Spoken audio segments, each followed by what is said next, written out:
Welcome to this morning session. Our speaker is Payne. We'll speak on tropical motivic integration. Well, thank you. And thank you for the invitation to speak and the opportunity to be here. And I start with a couple of apologies, but maybe also explanations for what I'll try to communicate. So the apology is that I have nothing to offer new to the model theory of valued fields. So I'm not a producer, but just a consumer of model theory of valued fields. So maybe this is an applied math talk. And what strikes me most strongly in the week of listening to talks here is how much in common there is, how similar the ideas and themes are that appear in the workshop this week and that appear in the work that people are doing in tropical geometry. So what I hope to communicate is how the ideas and theorems from model theory of valued fields are being applied to prove theorems in algebraic geometry, and how tropical geometry serves as an intermediary. So how this theory serves as a way of packaging information and transporting between the two theories. Okay, so everything that I'll say is based on joint work with Johannes Nicaise. And we can work in more generality, but for simplicity, just throughout, I'm going to work over the field of Puiseux series. So this is the algebraic closure of the field of Laurent series. And I'll always write R for the valuation ring.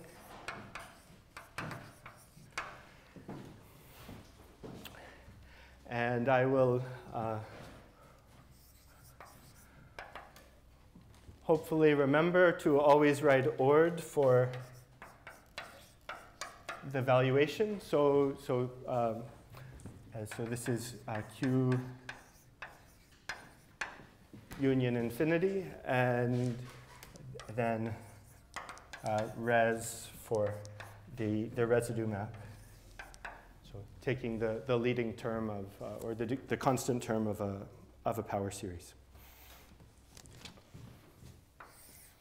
So the objects that we want to study are algebraic varieties, and algebraic varieties are covered by affine varieties. So let me think of the affine case. So we have a closed subvariety of affine space, and we want to study its geometry. And so what does tropical geometry tell us to do? And we want to study X. Well, the usual tropicalization that people study is the image under coordinate-wise valuation. So ORD of X. And so this is some polyhedral complex. If X is irreducible, this has pure dimension equal to the dimension of X, and has other nice properties. And often we find that one cannot recover the information that one wants about X from ORD X alone. And so then we study what people call the exploded or adic tropicalization, but this is RV of X. So this is sitting inside RV bar to the n, so RV union infinity to the n.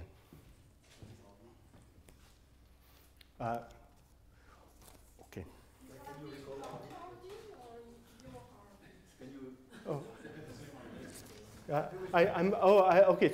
I thought I was okay. So RV is K star mod 1 plus the maximal ideal.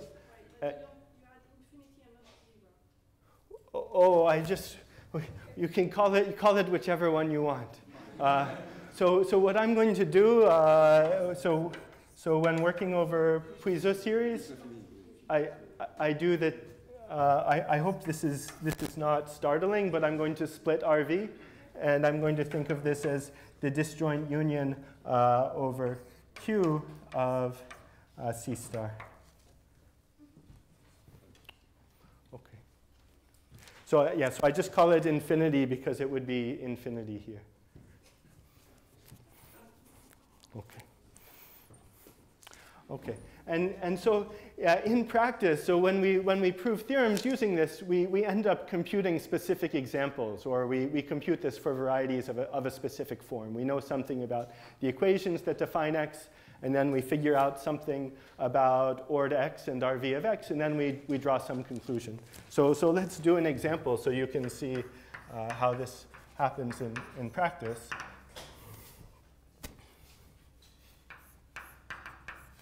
And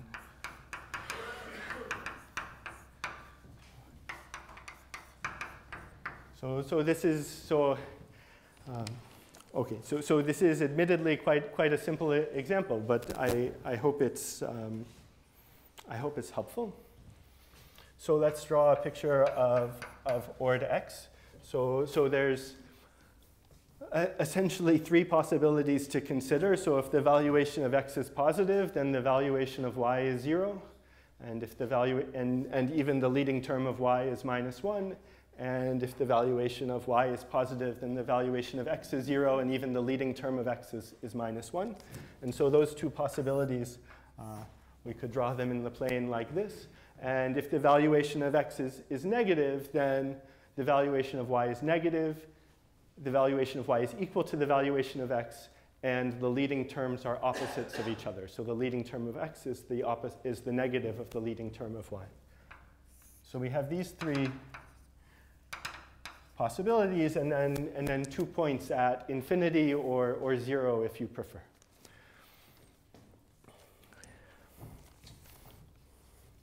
And so for each point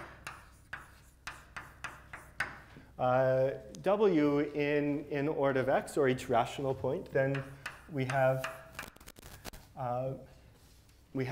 xw. So this is ord inverse of w inside RV of x. So we have the initial terms of points of x that have coordinate-wise valuation w. And so from what I said about the leading terms here, so if we're in this case, then the leading term of y is -1. And so that cuts out a gm in gm squared. And similarly, here we have a gm where the leading term of x is -1. And here we have, well, a translate of gm where the leading term of x is minus the leading term of y. And then if you look what's happening when w is 0, so here you get, well, maybe gm minus a point. And here we have a point, and here we have a point.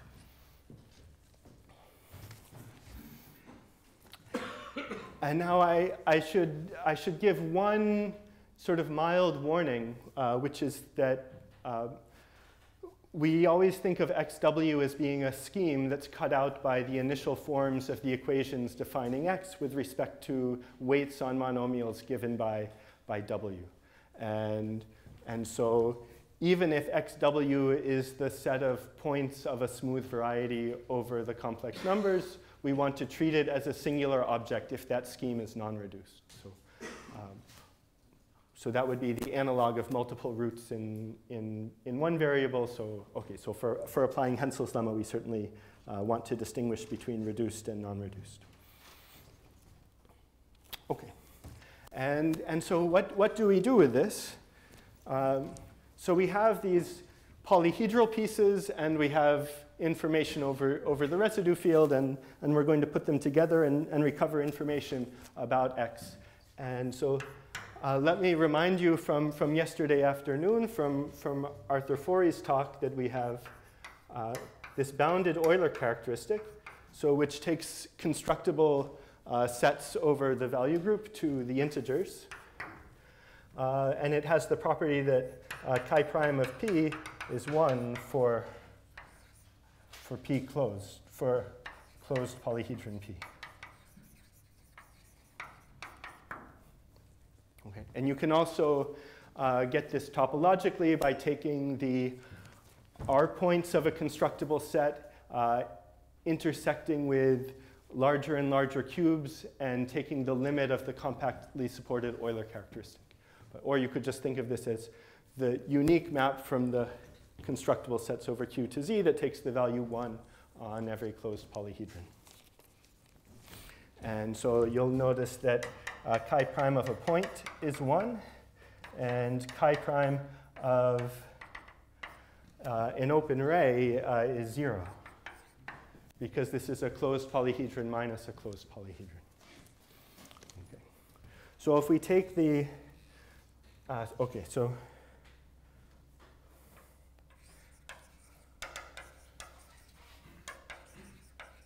and I guess I've been using this implicitly, but let me say explicitly, the Grobner theory tells us that there's a finite polyhedral decomposition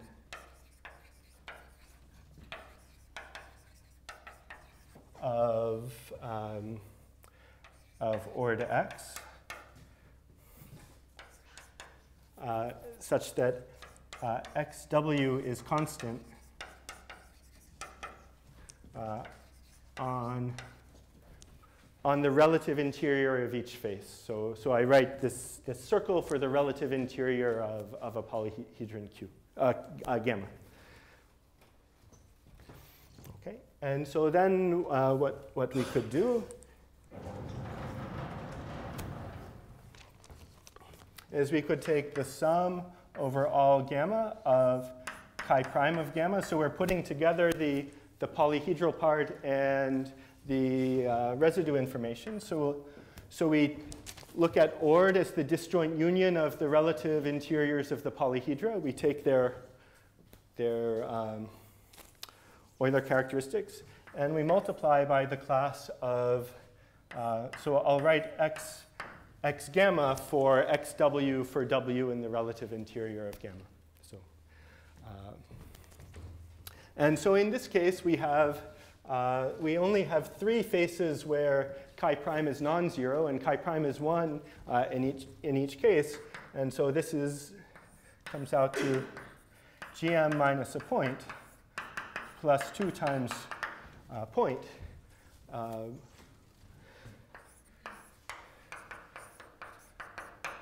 which happily comes out to be a1, which is x. So this is the maybe very simple but motivating example.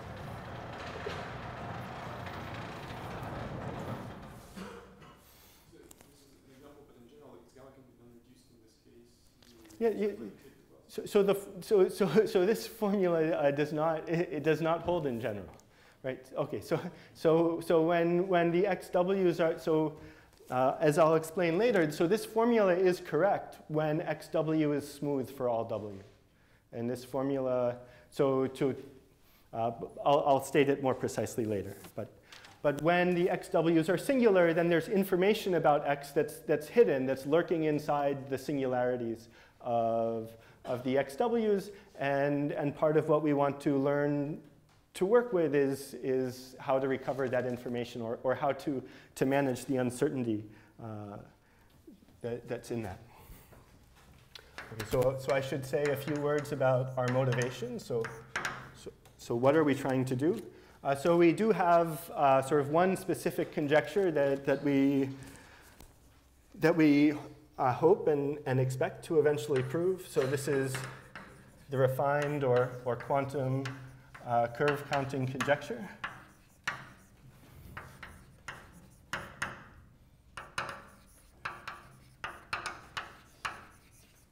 So maybe tropical geometry is best known for its applications to curve counting through the work of Michalkin and Gottman and Markwig and many others. And there's a proposal for a refined version of that curve counting where the integer curve counts are replaced by polynomials in some variable y, and that this is supposed to be related to the Hrushovski chi-y genus refinement of Euler characteristic, and is supposed to be related to counts of real curves and many other beautiful things. And there's a precise conjecture for how one should use tropical curves to compute refined curve counting invariance, and that formula is an open conjecture. So we've proved it in genus 1 and in cogenus 1, and we're a few good ideas away from proving the full thing. So this conjecture is due to work of Bloch and Goethe and Goethe and Schende. So essentially, Goethe and Schende worked out the algebraic geometry side of the story, and Bloch and Goethe worked out the tropical side, and the conjecture is that they match. Okay. In the meanwhile, we've also found other applications that already follow from what we already know how to do. So there are already applications, and these are in Donaldson-Thomas theory, or motivic Donaldson-Thomas theory.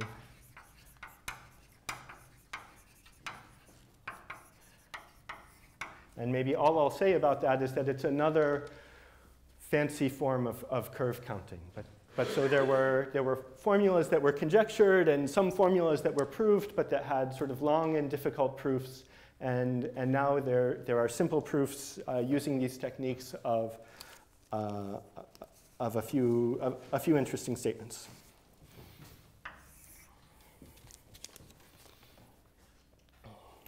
Okay.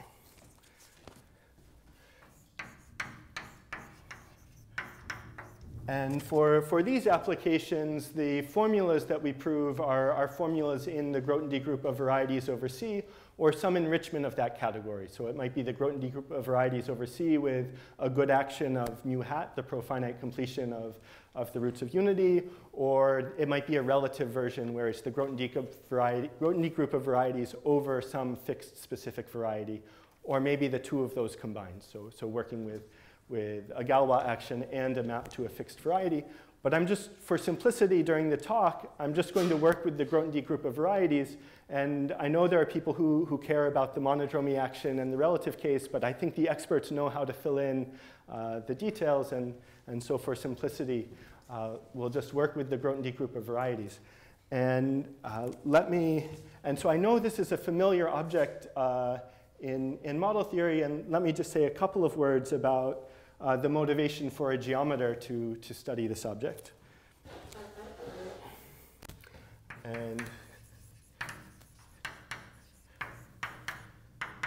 And so the sort of two-word explanation is that this is a universal compactly supported Euler characteristic. And I'll say a couple words to explain that. So say we have some algebraic variety over the complex numbers. We have y inside x closed, and u the open complement.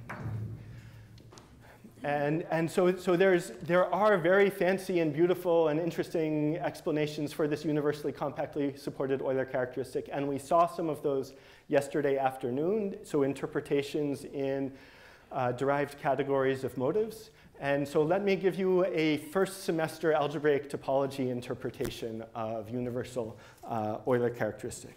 And this interpretation comes from Excision. So the Excision exact sequence says when we have a finite CW complex, we have a closed CW subcomplex, then we get an Excision exact sequence. And this Excision exact sequence has its nicest expression if you work purely in compactly supported cohomology. So the way it works is we take the compactly supported cohomology of U, and if you just think of x, y, and u as being manifolds, then if we have a compactly supported differential form on u, and we extend it to by 0 onto x, then we get a compactly supported differential form on x. And if it's closed here, then it's closed here. And so we get a map on cohomology. And we can take our compactly supported closed form on x and restrict it to our closed subset y. And that will still have compact support. And then there's a co-boundary map. So the usual thing that happens with long exact sequences, we increase degree by 1 and we go back to U. Okay. So this is the excision exact sequence. And so this, it sort of immediately follows when you have a bounded exact sequence of finite dimensional vector spaces, then the alternating sum of the dimensions vanishes. And so that means in this case that the compactly supported Euler characteristic of x is equal to the compactly supported Euler characteristic of y plus the compactly supported Euler characteristic of u. And since we've defined the Grothendieck group of varieties to be generated by these things and satisfying these relations, then that means that we have compactly supported Euler characteristic on the Grothendieck group of varieties to the integers. And so why have I taken the time to write this out in this way? Because I want to think of the integers as being the Grothendieck group of Q vector spaces, so which isn't such an interesting Grothendieck group. But whenever I have some additional structure on these cohomology groups that is respected by the excision exact sequence, then I will get a compactly supported Euler characteristic to some more interesting Grothendieck group. So if I have some group G that's acting on X and Y is G invariant, then these are all representations of G, and I get a compactly supported Euler characteristic from the Grothendieck group of varieties with G action to the Grothendieck group of representations of G. And it happens that by virtue of being an algebraic variety, so this is sort of one of the wonderful things that we've known for sort of 45 years now. So what is special about manifolds that are defined by polynomial equations? Their cohomology comes with additional structure. So it comes with a representation of a group, the Deligne torus. Representations of the Deligne torus are also called mixed Hodge structures, and all natural maps between cohomology groups of algebraic varieties, including the excision exact sequences, are maps of representations of the Deligne torus, or maps of mixed Hodge structures. So that means we get a compactly supported Euler characteristic from the Grothendieck group of varieties to the Grothendieck group of mixed Hodge structures. Why does that make us happy? So if you start with a smooth projective variety, compactly supported Euler characteristic mixes the even and odd cohomology and cancels them out against each other.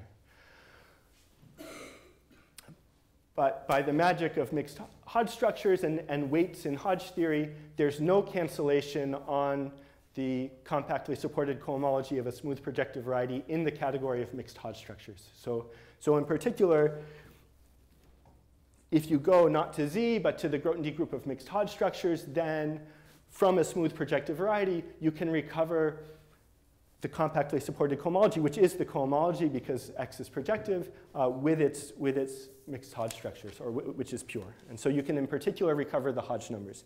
And this was why, this was the first motivation for introducing motivic integration. So Kinsevich in '95 introduced motivic integration to prove that two birationally equivalent Calabi-Yau manifolds have the same Hodge numbers. Okay. So there's motivation from geometry for studying this K0.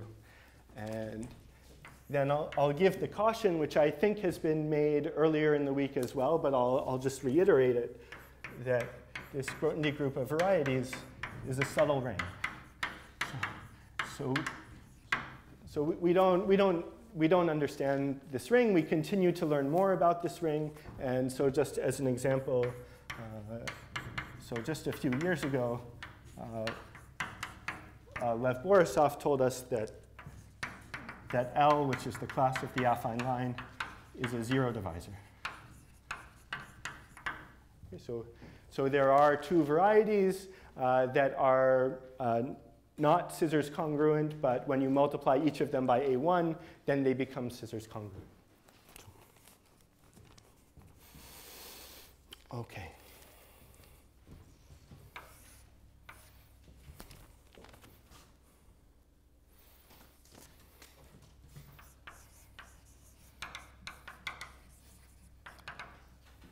So the basic idea for this project, which by now might be apparent, is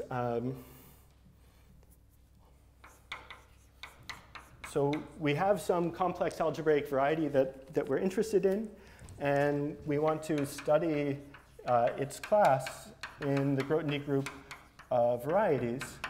But we want more flexibility for cutting and pasting than decomposition into constructible algebraic sets will allow. And so instead what we do is, so we study this by base changing to this power series field. So we decompose the Puiseux series points of X into semi-algebraic subsets.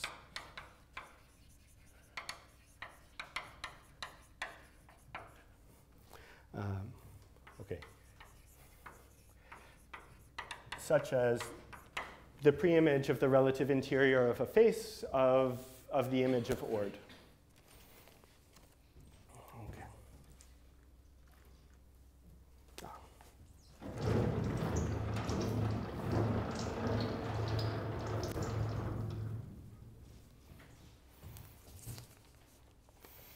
Okay. So when I give this talk to algebraic geometers or to tropical geometers, this is the step that seems radical and baffling to them. So I know this is a different audience, and I hope I'm not missing the mark too badly. This is the first time, certainly, and probably the only time giving this version of this talk. And I want this to be also sort of an invitation for dialogue, that if there's something from model theory that we're not using that you think we should be using, please tell me. And there will be at least one point where I'm going to ask you a question where I expect that experts know something that we don't know. Okay. But so I will just say, so there's sort of two key examples of semi-algebraic subsets.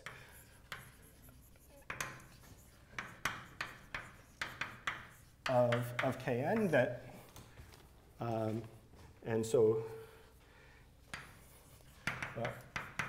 it's the preimage of gamma under Ord, so for gamma constructible, and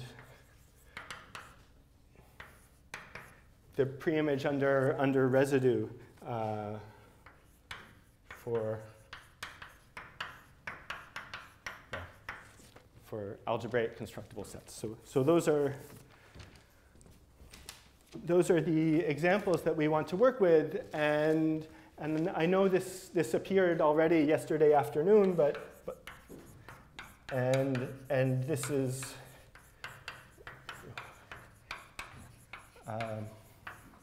But let me just restate the theorem from model theory that we use extensively. And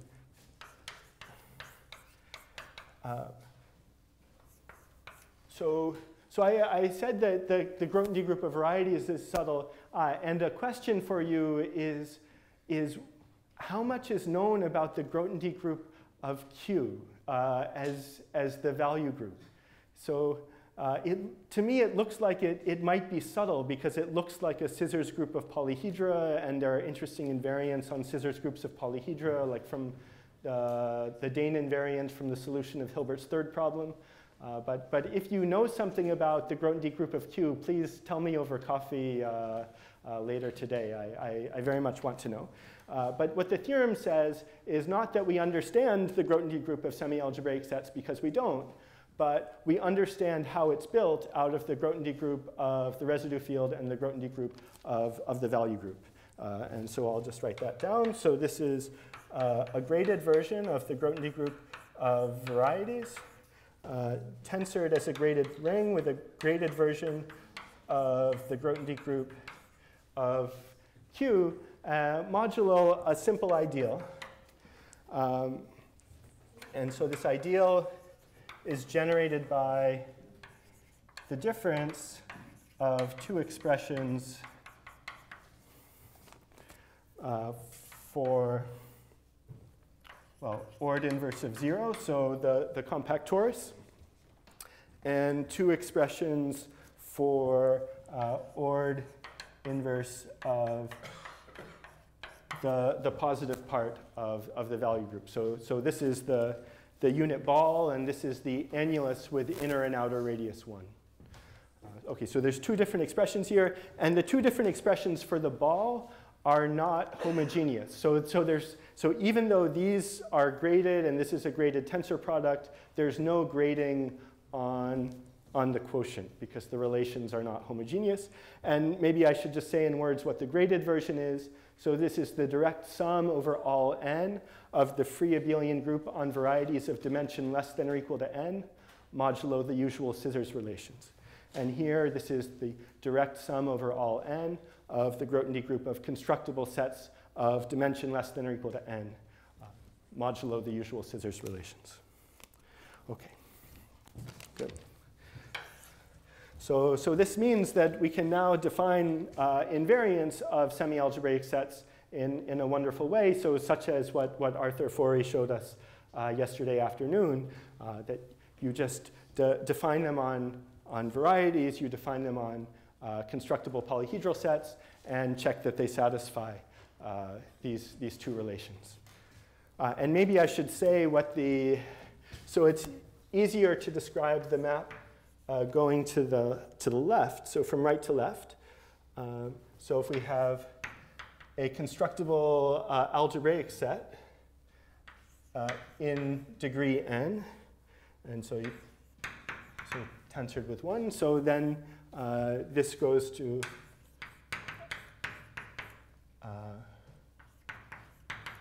so then you take Z and maybe decompose it into pieces and put those pieces into affine n space, and then take the preimage under residue in affine n space. And so that set depends on this choice of n, that if you put the same constructible set into a larger affine space, you would get a larger semi-algebraic set. And if you take a constructible set gamma, this goes to ORD inverse of gamma. And again, if this is in degree n, so this is in gm to the n. So gamma sitting inside the finite part of the residue type, of the value group type. Okay.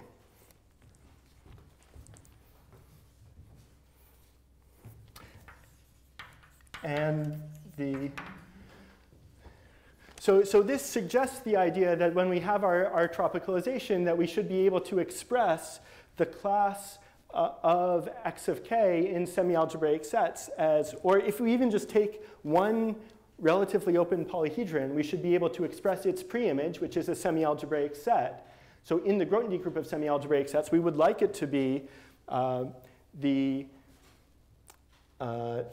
x gamma, the initial degeneration associated to that polyhedron tensored with the polyhedron. Okay? And that's true when the initial degeneration is smooth and false when it's singular. Okay, so let me say the corollary to the theorem of Hrushovski and Kazhdan, which is, and this is again restating from yesterday afternoon, so there is a unique ring homomorphism, which we call vol, from the Grothendieck group of semi-algebraic sets to the Grothendieck group of varieties, which satisfies the volume of the preimage under residue of Z is the class of Z, so regardless of the degree n, and the volume of ORD inverse of gamma, so here the n matters, this is chi prime of gamma times the class of gm to the n. Okay, so polyhedra give us the Euler characteristic times a torus, and varieties give us varieties.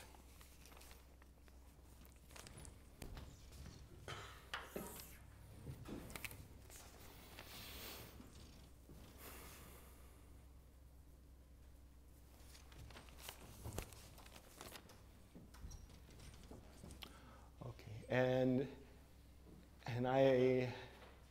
When you write something in Qn, you mean Q bar n or Q? Here I actually mean Qn. Yeah, so here we would sort of decompose Q bar n as Qn, disjoint union, a bunch of copies of Qn minus 1. Yeah. So yeah, there I really mean Qn. Yep. And I realize now that I told a white lie earlier. So and the lie that I told was I said that we're interested in computing the volumes of varieties. And sometimes, and often that's true, and sometimes there are semi-algebraic sets whose volumes we want to compute. So there are other objects such as Milnor fibers that show up in algebraic geometry that are not varieties, but whose mixed, and their cohomology carries a mixed Hodge structure. We expect them to have associated motives. And we know that their cohomology is captured by the cohomology of some semi-algebraic set. And so I'll remind you of the example that appeared yesterday. And so this is essentially work of Nicaise and Sebag. So given x from x to a1, so x is some smooth algebraic variety, and given some point x in the hypersurface defined by f, then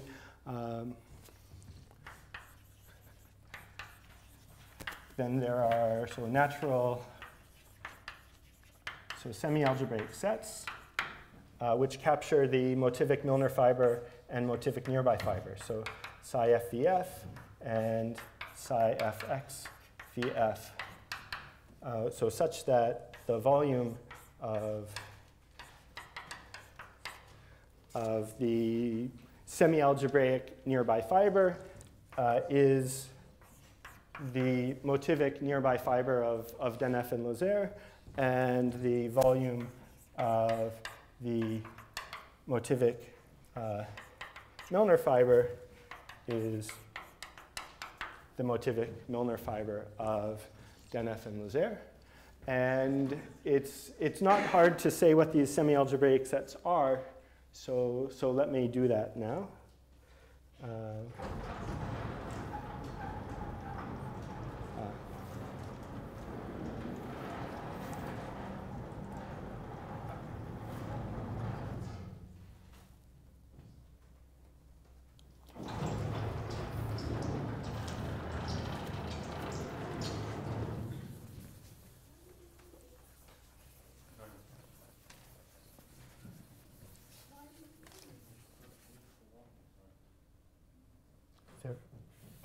A question? Why did I? In order to write on something. Yeah, I realized, so I did a strategic mistake by using 3 boards instead of 2. Yes, I can do that.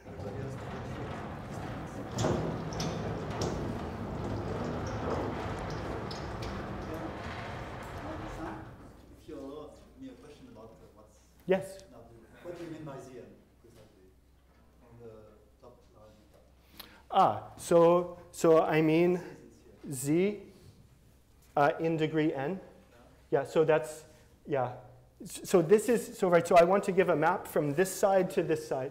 So I have this element which is Z in degree n. It's denoted by varieties in size Cn? That's right. Varieties of dimension less than or equal to n.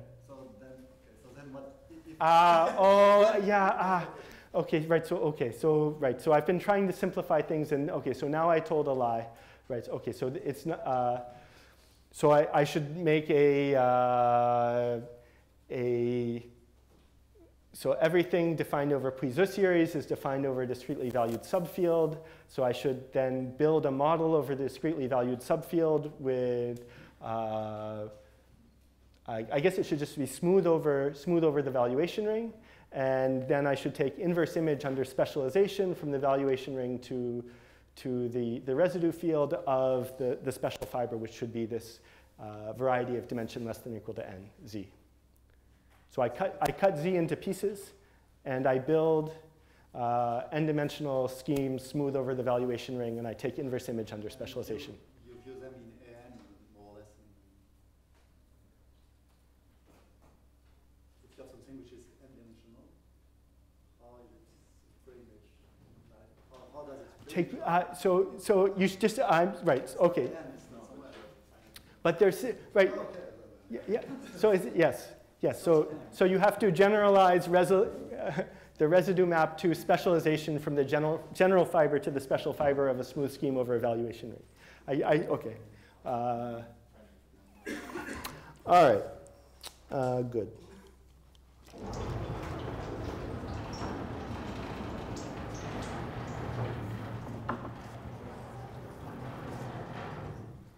Yeah, okay, so let me just tell you what this semi-algebraic nearby fiber is and the semi-algebraic Milnor fiber.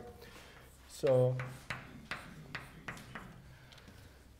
the semi-algebraic nearby fiber, so this is the set of points in X of R such that f of x is equal to t. So these are points that and I think I used y I used x for something else. So I should use y in x of r such that f of y is equal to t. And psi fx is the set of y in the nearby fiber. So these are all defined over the valuation ring. So they all have some specialization. And so these are the ones such that res of y is equal to x. Okay.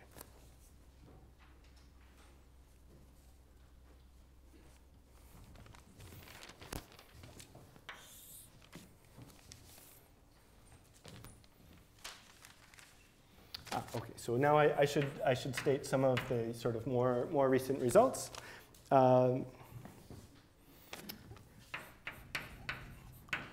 And so a version of this was proved by Katz and Stapledon in 2016, this was not using the semi-algebraic version, but so a variant of this was proved by Katz and Stapledon, and then Nicaise and I proved what I'll actually state. So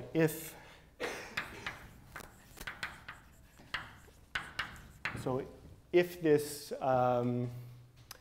initial degeneration that we get from Grobner theory is smooth as a scheme, then the volume of the preimage of the relative interior under ORD, this tropicalization map, is, well, it's 0 if gamma is unbounded, and it is -1 to the dimension of gamma times the class of x gamma if gamma is bounded. So it's a sum over bounded faces in this way. So, or if you prefer, this is chi prime of the interior of gamma times x of gamma.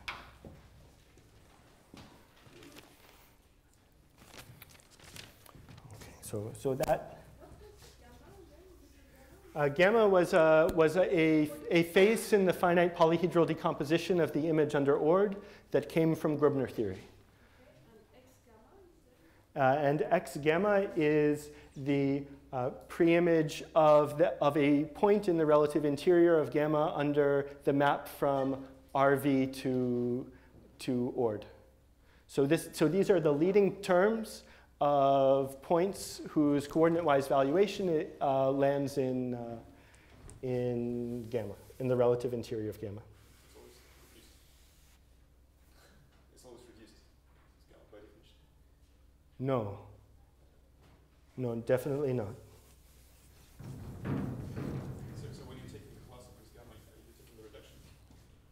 I'm taking the scheme defined by the initial forms of all polynomials in the ideal defining x with respect to the weight vector given by a point in the relative interior of gamma. But K0 bar is a ring of isomorphism classes of varieties, so reduced exclusion. Yes. So this statement is if that scheme is smooth, then this statement holds. If that scheme is not smooth, you can still write down, this expression still makes sense, but it is not the volume of the preimage. Yeah, okay, so now,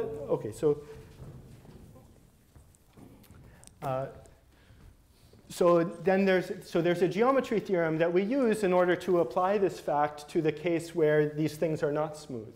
And that's a version of resolution of singularities. The version of resolution of singularities that we use is that every variety can be decomposed into locally closed pieces which admit embeddings into affine space such that X gamma is smooth for all gamma. Okay, so we take a finite decomposition, and then we have to put all those pieces back together. Okay, so now let me say how we put those pieces back together and what we get from that. So we call this a Fubini theorem. And so it's a Fubini theorem for the Ord map.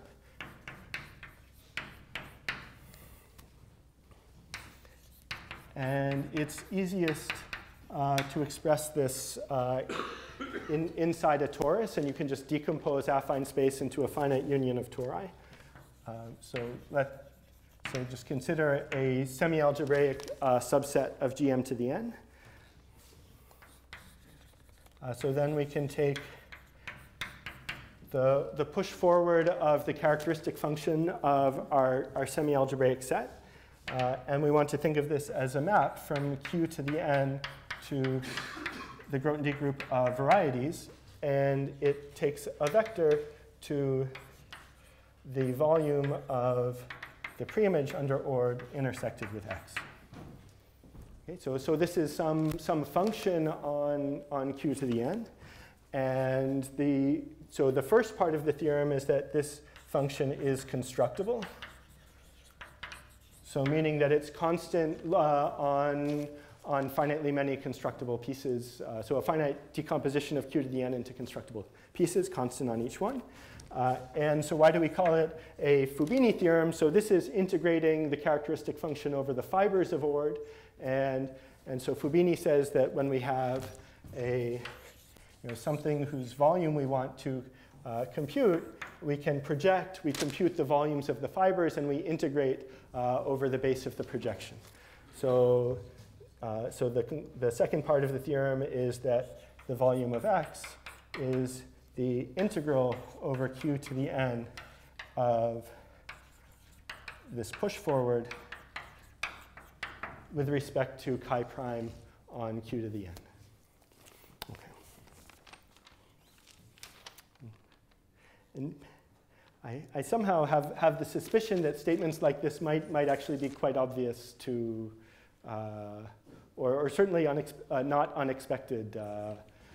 But in any case, this is what we prove. And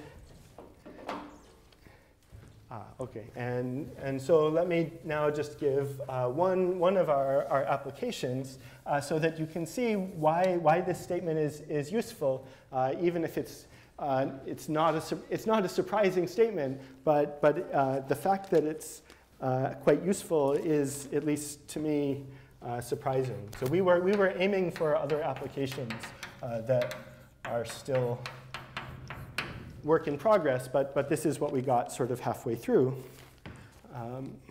So this was a conjecture. So the version that's in print is in a paper of Davison and Meinhardt. But people have told me that this might have been conjectured earlier by Dominic Joyce. So these are people from motivic Donaldson-Thomas theory. And special cases were proved by Davison and Meinhardt and Berend and Bryan and Sendroy. And it's a particularly, it's a nice statement. So it's a statement about the motivic nearby fiber of quasi-homogeneous singularities. So take a map from AN to A1, so just a polynomial. weighted homogeneous of degree d. And here, so we have some positive weights. And so this just means that every monomial has weight exactly d when the variables are given these positive weights. And then the conclusion is that the motivic nearby fiber is the general fiber. So this is all happening over C. So this is some simple formula. And so maybe Brian, and Shendroy proved this when all the weights are 1. And maybe Davison and Meinhardt proved it when all of the weights are the same. And in both of those cases, you can explicitly resolve singularities. And so there's formulas for motivic nearby fibers that given by Denef and Lazaire, so when they originally defined this, that are given in terms of the strata in some resolution of singularities. So you do that calculation, you get something complicated, but lots of terms cancel, and miraculously, this is what you get. And so now I think we have sort of a very pretty picture for why the terms cancel, and I hope this picture can serve as an advertisement.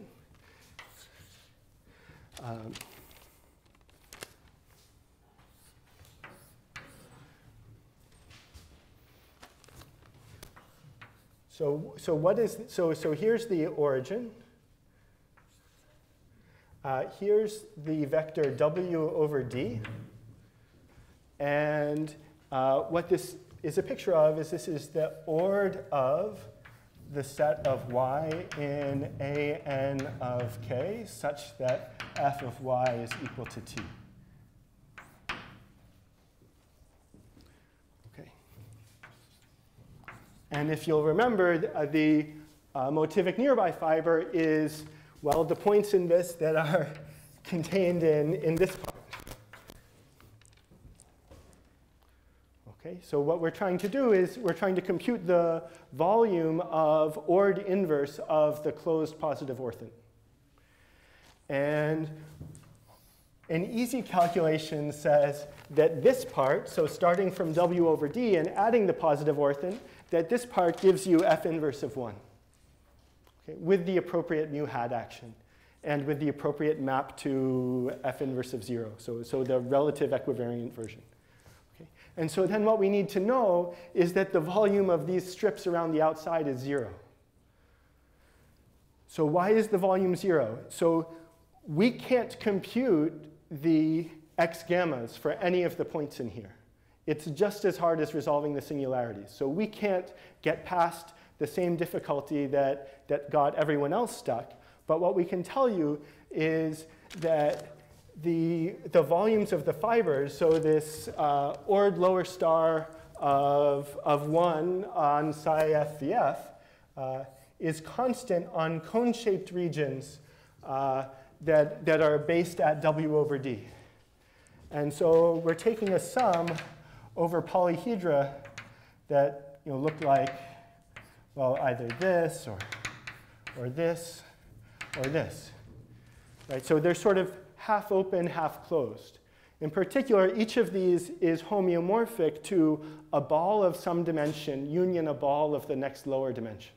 So we're taking a sum over polyhedra where chi prime is 0. And so all of the applications that we have, we overcome the difficulty of not being able to resolve singularities or not being able to compute volumes of preimages by showing that the parts that we cannot control appear on polyhedra with Euler characteristic 0. Okay, so I'll stop there.